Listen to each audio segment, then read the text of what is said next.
Welcome to the next episode of the Dark Web Deacon. Before we begin, be sure to smash that subscribe button, click the bell to turn on notifications. New videos are published every Monday and Thursday, and as always, be sure to like and provide comments. So in today's episode, we're going to talk about what is a credit report. It's something that obviously a lot of people use, but a lot of people don't know the finer details. Before we begin, if you are looking to improve your credit score, please click above. I have a detailed video on 5 tips to actually improve your credit score. But in today's video, we're going to talk about what makes up a credit score, not about actually improving the score. So a credit report is a record of your history managing and repaying debt. It works as kind of a report card lenders and other companies view when deciding to do business with you. The National Credit Bureaus maintain millions of consumers' credit history based on information supplied by lenders and other entities such as insurance companies. Included in your credit report is a historical record of how and when you pay your bills, how much debt you have, and how long you have been managing credit accounts. Lenders and other companies may use their credit report to learn more about your previous borrowing experience, which helps them making decisions about granting you future credit. Credit reports are also used to calculate your credit scores, verify your identity, and other purposes while maintaining limits defined under federal law. For example, credit reports can often be used for when you're applying for a new job, or again, for a loan for a car or for a house. Those are kind of the main reasons that people maintain and use credit reports.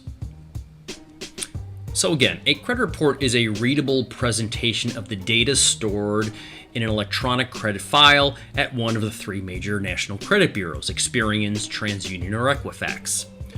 Credit reports are generally divided into 4 sections: personal information, accounts, inquiries, and public records. In the personal information section, that is where you'll see your full name, along with any variations you may have used when seeking or using credit. Obviously, if you've changed your name due to marriage, or you've gone back to your original maiden name due to a divorce, or you have created a hyphenated name. Your current address and other addresses you've provided when opening credit accounts, the names of your current and past employers, and the names of any person with whom you are jointly applied credit for with in the past.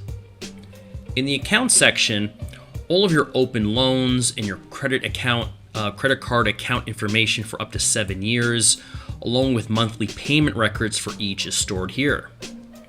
Noting whether each payment was made on time or in the past, its due date is also noted within this section.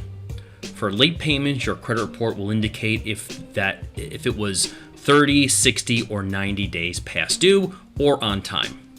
It also contains information on closed accounts, including paid off loans and credit card accounts that have been closed. These stay on your credit report for 10 years after they've closed and show up for 7 years of payment history. The next major section is inquiries.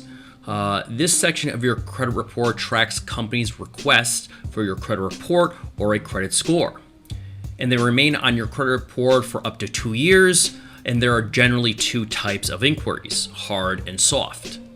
And this can be a little confusing to most consumers. So a hard inquiry are requests to check your credit associated with applications for new credit, such as a new loan or a credit card. Soft inquiries usually occur when your credit report is checked for other reasons, such as credit pre-qualifications or when you check your own credit. So hard inquiries can impact your score, soft ones do not impact your score. And then the final section is public records. An example here is for a bankruptcy. The details of the filing and its status, whether it's opened or closed or what state it's in, will appear in this section of your credit report, where it will remain for 7 or 10 years, depending on the type, actually. If there's no real information to include, then this section won't exist. Remember, a credit file is not set in stone.